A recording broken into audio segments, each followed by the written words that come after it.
The casserole dish slipped from my hands and shattered across the welcome mat, marinara sauce spreading like blood across the concrete. My sister Sabrina stood in the doorway of our parents' house, blocking me from entering while relatives gathered behind her with their phones out, recording every second of my humiliation. She wore a silk dress that probably cost more than my monthly car payment, her chin tilted up like she was posing for a magazine cover. "You're not welcome here," she announced loud enough for everyone to hear. "We're ashamed of you." Behind her, Connor, her husband, smirked and pulled the door shut in my face.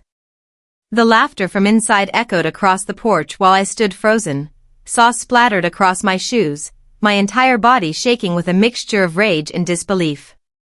Cousins whispered behind their hands. Someone's camera flash went off. My voice cracked when I finally found words. "You'll wish you hadn't done that." But they were already gone, leaving me alone on that porch with broken glass at my feet and 30 relatives watching through the windows like I was some kind of spectacle. My hands trembled on the steering wheel as I pulled away from my childhood home. The street I'd grown up on blurred past my windows while tears burned behind my eyes, but I refused to let them fall. Not yet. Not where anyone could see. My phone buzzed in the cup holder. A text from my mother appeared on the screen. "Let's not make a scene tonight." That single sentence hit me harder than Sabrina's public rejection. My own mother was asking me to stay quiet about being humiliated in front of our entire family. I pulled into an empty parking lot 3 blocks away and sat there in the dark, replaying every word Sabrina had said, every laugh from the cousins, every camera pointed at my face. If you're watching this video, please like, subscribe to the channel, and tell me in the comments where you're watching my revenge story from. I want to know how far it has traveled. My name is Avery Cole. I'm 33 years old, and I work as an operations director at a healthcare nonprofit in Tampa. For my entire life, I'd been the one who fixed problems quietly, who cleaned up messes nobody else wanted to deal with. But sitting in that car, sauce still drying on my favorite shoes, I whispered to myself, "They're going to regret this." Growing up in our middle-class Florida family meant understanding one rule above all others. Appearances mattered more than truth. My mother used to line us up before church, straightening collars and smoothing hair, reminding us that people were always watching. Sabrina, for years older than me, learned that lesson perfectly. She became exactly what our parents wanted. Perfect grades, perfect smile, perfect everything. I became the backup plan. The responsible one. The daughter who handled things when Sabrina's perfection cracked behind closed doors. Our childhood home had invisible rankings. Sabrina at the top, me somewhere below, existing to make her look better. I remembered Thanksgivings where relatives compared our report cards like they were boxing scores. Christmas mornings where Sabrina's gifts were opened first, with more fanfare, while mine sat waiting in their modest wrapping paper. Nobody ever said I was less important out loud. They didn't have to. The message came through in 1,000 small moments, 1,000 tiny cuts that added up over the years. The rivalry between us didn't start with tonight's humiliation. It started decades ago, built brick by brick through years of comparison and competition that only one of us seemed to know we were having. I remembered being 10 years old, cleaning up a vase Sabrina had broken while dancing in the living room. She'd begged me not to tell, and I'd swept up the glass while she hid in her room. Our mother blamed the cat. At 15, I'd covered for Sabrina when she spent her college fund money on a trip to Miami with friends, telling our parents I'd borrowed it for a school project. I'd worked 2 jobs that summer to pay it back. At 21, I'd co-signed a credit card for her that she maxed out and never paid. I'd spent 3 years fixing that credit score. Every time, she promised it was the last time. Every time, I believed her. Because that's what family did, right? We protected each other. At least, that's what I thought family meant. Apparently, I was wrong. Sabrina's wedding 5 years ago should have been my wake-up call. The venue, an expensive beachfront resort, came with a price tag our parents couldn't fully cover. Sabrina had planned beyond their budget, expecting someone to bail her out. That someone ended up being me. I'd paid for the rehearsal dinner, the flowers, and half the bar tab because she'd cried in my apartment about how her dream day was falling apart. At the reception, while relatives praised her taste and style, I'd eaten cheap pasta and watched Connor, her new husband, work the room like a politician. He was handsome in that smooth way that made people trust him instantly. Sharp suit, confident smile, the kind of guy who always knew exactly what to say. When he'd cornered me near the dessert table, he joked about how I should learn to loosen up and enjoy life more. His smile never quite reached his eyes. That was my first red flag. I should have paid more attention. My job at the nonprofit kept me busy enough to avoid thinking about family drama most days. I managed grants, oversaw vendor contracts, and made sure our programs ran efficiently. We provided healthcare services to low-income families, coordinated transportation for elderly patients, and filled gaps that insurance companies and government programs left behind. I was good at my work. Really good. I caught problems before they became disasters, spotted discrepancies in paperwork that saved us thousands, and built relationships with vendors who trusted our organization because I treated them fairly. Sabrina ran an event planning business that courted wealthy donors and threw charity galas for organizations like mine.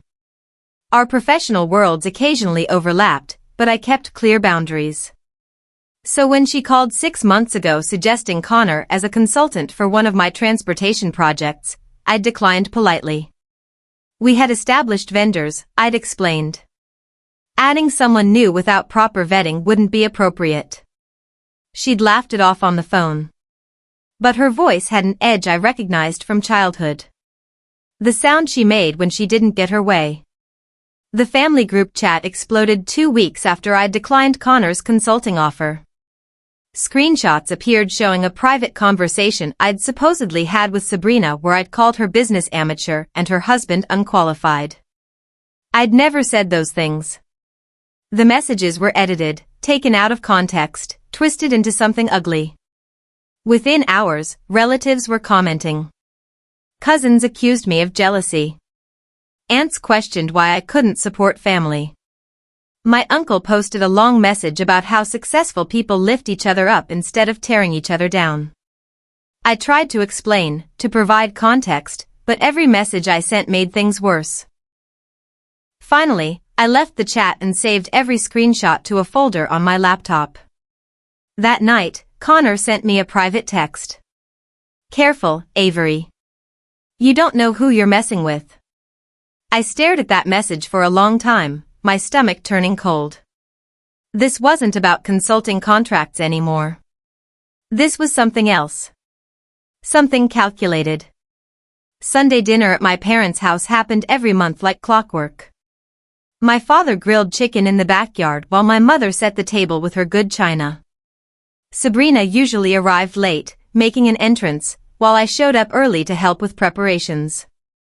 That particular Sunday, 3 weeks after the group chat incident, the atmosphere felt different. Tense. My father avoided eye contact when I arrived. My mother busied herself in the kitchen, speaking in short sentences. When Sabrina arrived with Connor, they held court in the living room, entertaining relatives with stories about their latest vacation. I sat at the dining table, pushing food around my plate while Sabrina explained to everyone how I'd blown up a deal that could have helped our entire family. How my stubbornness was costing everyone opportunities. How some people just couldn't handle others' success. I left before dessert, claiming work in the morning. On my way out, my father followed me to my car. He pressed a folded napkin into my hand. I opened it in my driveway later. Written in his careful handwriting, I know you're telling the truth. Keep records. I'd always been good with numbers and patterns. It was part of what made me effective at my job. So when I started cross-checking payment records from our nonprofit's vendor database, I noticed something odd. A shell company, listed as Vail Consulting Solutions, had received 3 payments over the past year. Small amounts. Nothing that would trigger immediate red flags. But the payment authorizations all came through channels that bypassed normal approval processes. I dug deeper. Vale Consulting Solutions shared a business address with Sabrina's event planning company. The bank account listed on their invoices was registered to Connor. I printed every document, every email, every payment authorization. My hands shook as the pages came out of the printer. This wasn't just about professional rivalry or family drama. This was fraud. Small scale, maybe. But fraud nonetheless. That night, I received an alert from my work email. Someone had attempted to log into my account from an unrecognized device.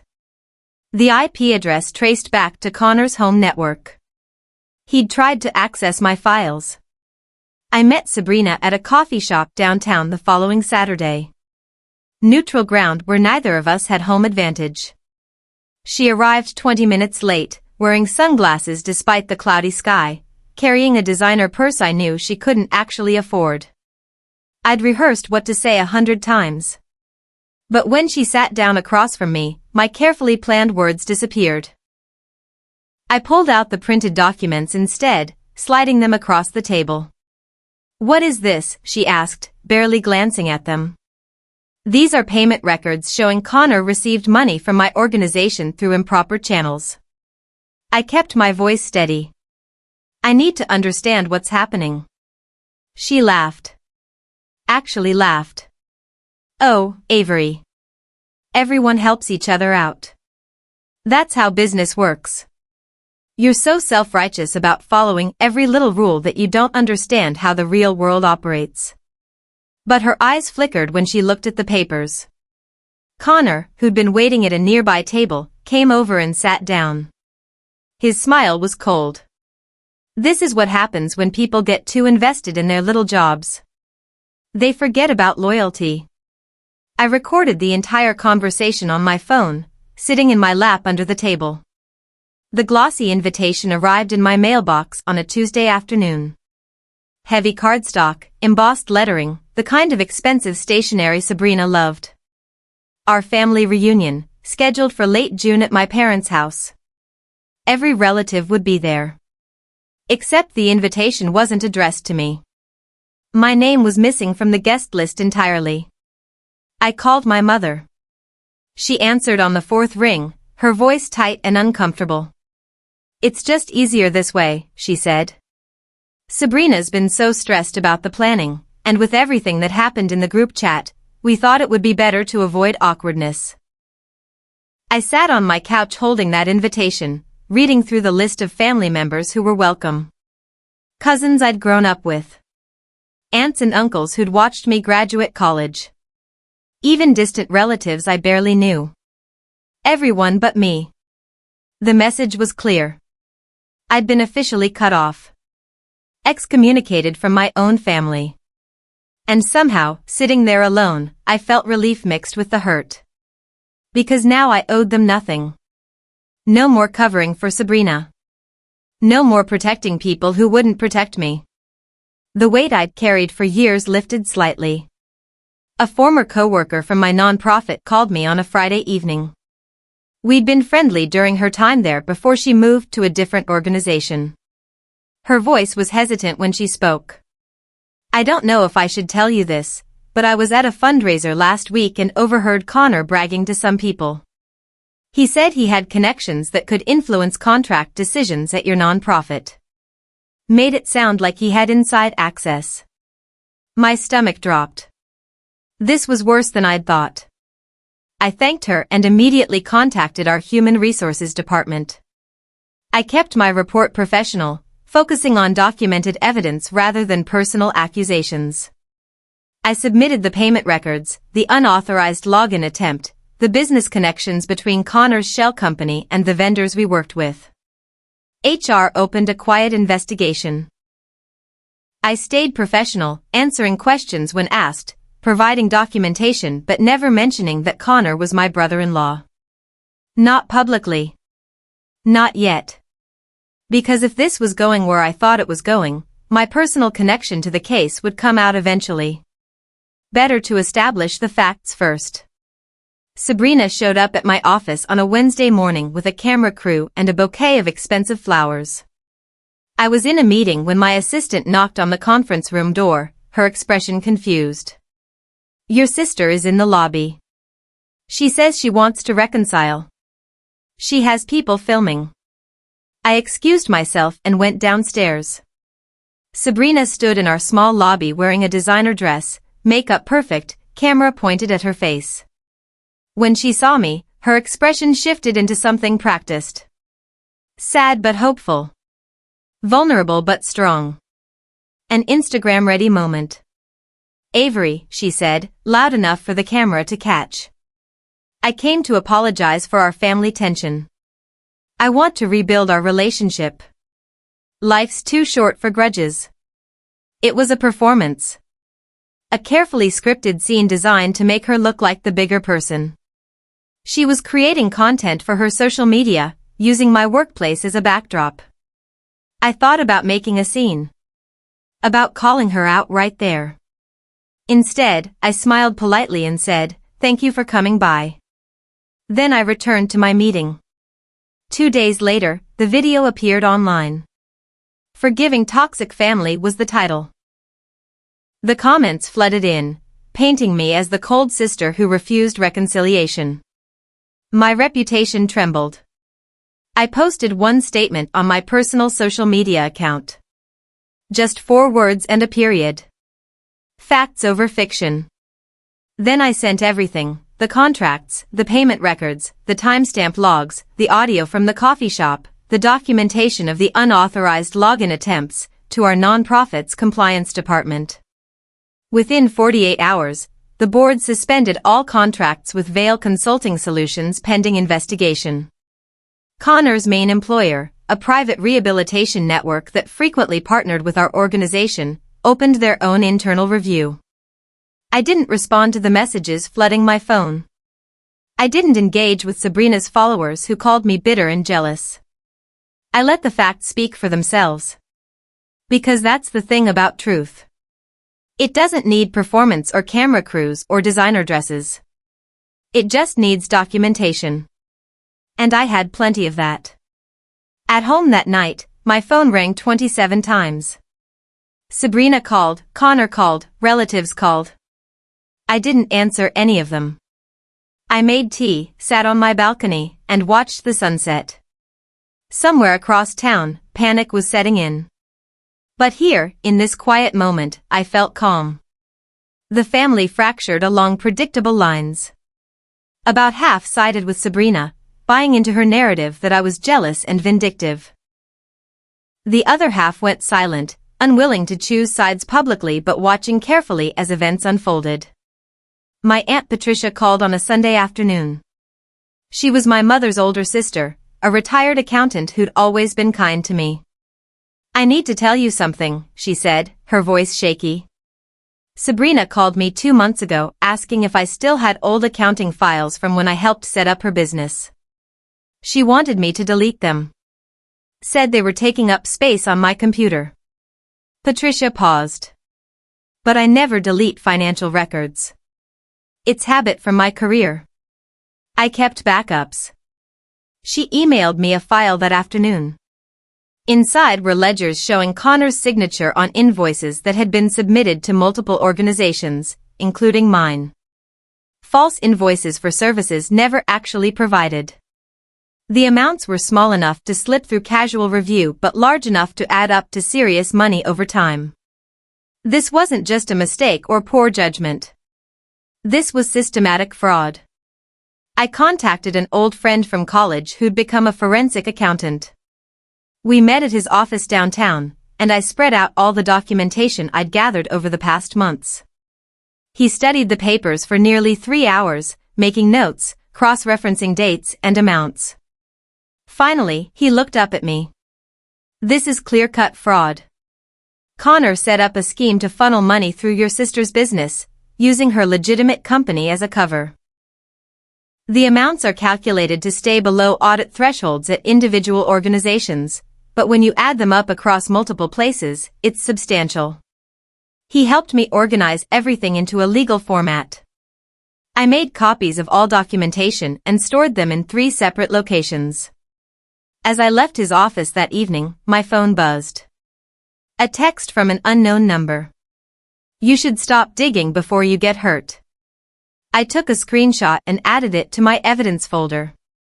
Then I kept walking. They'd tried intimidation and manipulation. Neither had worked. I wondered what they'd try next. I found my car in the nonprofit's parking lot after work on a Thursday evening. Someone had keyed both sides, deep scratches running from the headlights to the taillights. A note was tucked under my windshield wiper. Plain white paper, printed words. Drop it. My hands shook as I pulled out my phone and called the police. I filed a formal report, took pictures of the damage, provided the note as evidence. The officer who took my statement asked if I knew who might have done this. I said I had suspicions but no proof. He wrote down the details about the business fraud case, the family conflict, the threatening text I'd received earlier. When I got home, I called my insurance company and scheduled the car for repairs. Then I sat in my apartment, staring at the walls, feeling the fear try to take root. But underneath the fear was something stronger. Anger. Not the hot, explosive kind, but cold and focused. They wanted me scared. Wanted me to back down. Instead, they'd just given me more evidence of their desperation. The nonprofit's board convened for an emergency meeting. I sat in the conference room with our executive director, our legal counsel, and 3 board members. I presented my findings methodically. The false invoices, the shell company connections, the pattern of payments across multiple organizations, the attempted unauthorized access to my work files. My report was airtight. Dates, amounts, signatures, everything documented and verified. The board voted unanimously to terminate all contracts with any company associated with Connor or Sabrina. They also contacted the other organizations that had been defrauded. Within a week, Connor's main employer fired him for ethics violations. They couldn't keep someone on staff who'd been caught in a kickback scheme, especially not someone who worked in healthcare where trust was essential. Sabrina's event planning business lost its 3 biggest clients overnight. Organizations that had used her services distanced themselves immediately, not wanting any association with fraud. I received a formal commendation from our board for my diligence in uncovering the scheme. The executive director called me into her office. "We're promoting you to Director of Compliance," she said. "You've shown exactly the kind of integrity and attention to detail this position requires." Sabrina called me 17 times in one day. I didn't answer. Then she showed up at my apartment building, buzzing my intercom at 10 o'clock at night. I went downstairs and met her in the lobby. She looked terrible. No makeup, hair pulled back messily, eyes red from crying. "Please," she said. "Please help us." I didn't know what Connor was doing. I just signed things he asked me to sign. I didn't read them carefully. This is destroying everything. I wanted to believe her. Part of me, the part that had spent our entire childhood protecting her, wanted to accept that explanation. But I'd seen her signatures on too many documents. I'd heard her laugh at the coffee shop when I'd tried to warn her. "You knew," I said quietly. "Maybe not every detail, but you knew something wasn't right. You just didn't care because it benefited you." She grabbed my arm. "I'm your sister. Family is supposed to help each other." I pulled away gently. Family is also supposed to not throw you out of their house in front of everyone. Not use your name in edited videos. Not threaten you when you uncover the truth. She posted a long apology online that night. But 12 hours later, she deleted it after comments questioned her involvement in the scheme. My father invited both of us to their house for a conversation.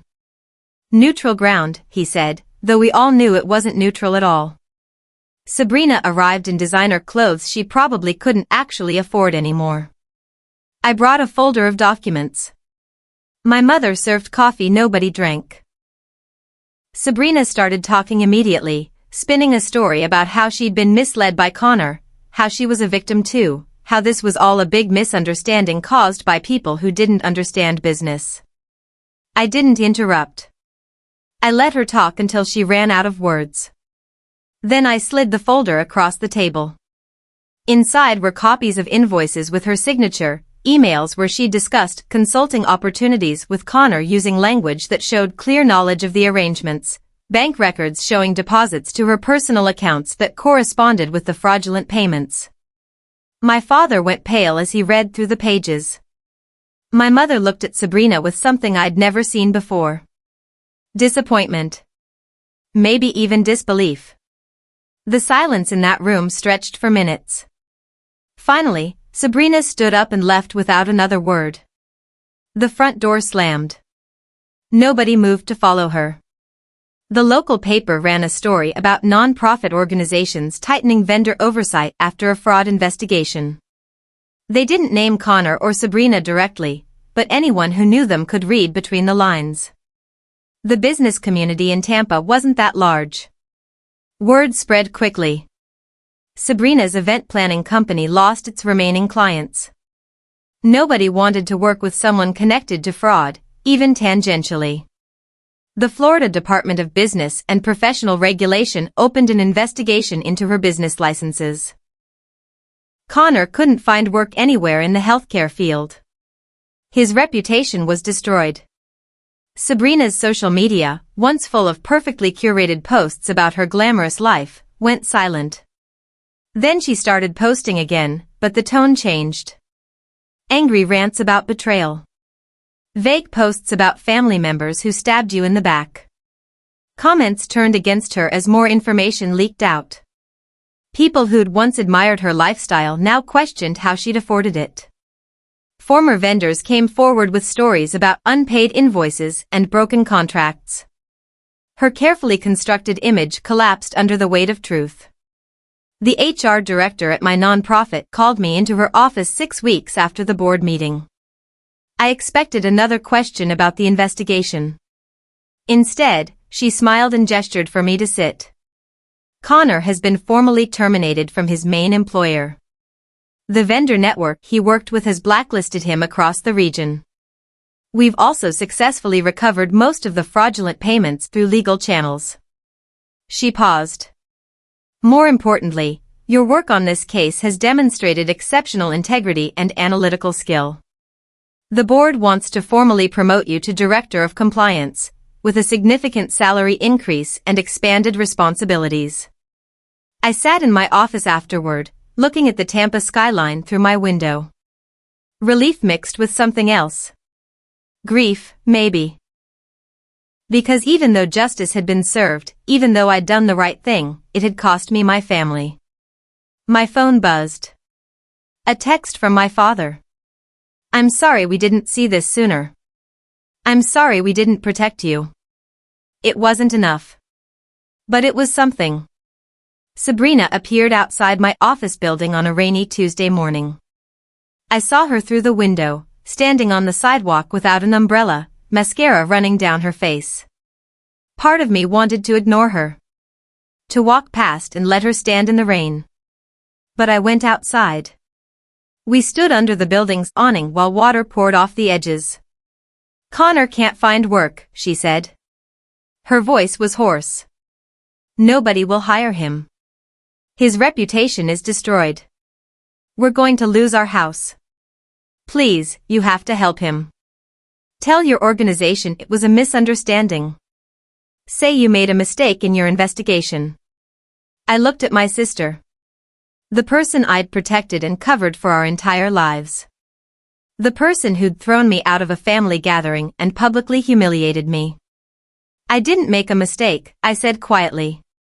The evidence was clear. Connor committed fraud. You enabled it, whether intentionally or through willful ignorance. But he's family, she pleaded. So am I replied. But that didn't matter when you banned me from family events. It didn't matter when you let everyone believe I was jealous and bitter. It didn't matter when Connor threatened me. I turned to go back inside. Wait, she called. What am I supposed to do? Figure it out, I said.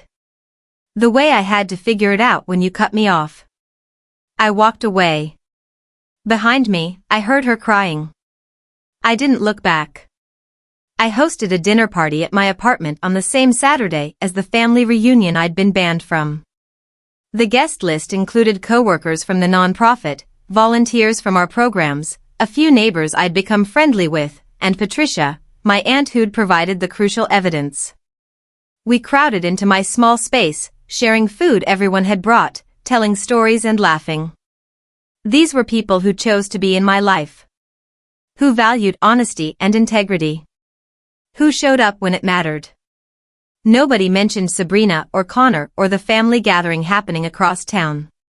We didn't need to. This was my family now. Built on choice rather than obligation, on respect rather than appearance. As I looked around my apartment at these faces, I felt something I hadn't felt in years. Peace. The kind that didn't require permission from anyone else. The kind that came from knowing I'd done the right thing, even when it was hard. Even when it cost me. We toasted with cheap wine in mismatched glasses. To new beginnings, Patricia said. To truth, I added quietly. Everyone raised their glasses. Sabrina's event planning business dissolved completely within 3 months. She moved out of state, to Georgia, where nobody knew about the scandal. I heard through family that she and Connor were living with his parents, trying to rebuild. I didn't reach out. The family reunion photos appeared on social media. Relatives smiling, gathered in my parents' backyard, the space where I'd been publicly rejected. Looking at those pictures, I felt nothing. No anger, no hurt, no longing to be included. I'd moved beyond needing their approval. I established a scholarship fund for young women entering nonprofit management. I named it after my grandmother, who'd taught me that integrity mattered more than image. The first recipient was a college senior who'd grown up in foster care, working her way through school while volunteering at community organizations. At the awards ceremony, she thanked me for believing in people who worked hard without recognition. I thought about my journey. How betrayal had forced me to choose between family loyalty and personal integrity. How doing the right thing had cost me relationships but gained me self-respect. Sabrina had called me shameful once. Now I called it freedom. Freedom from performing, from protecting people who wouldn't protect me, from sacrificing truth for the sake of appearance. I built a life I was proud of. One that didn't require anyone's permission. That was my revenge. Not destroying them, but becoming someone who didn't need their approval anymore. Someone who chose truth over comfort, integrity over image. They'd wanted me to disappear quietly. Instead, I'd found my voice. And I wasn't ashamed of anything. I'd love to hear your thoughts. What does family mean to you? Please share below and subscribe to this channel for more stories like mine.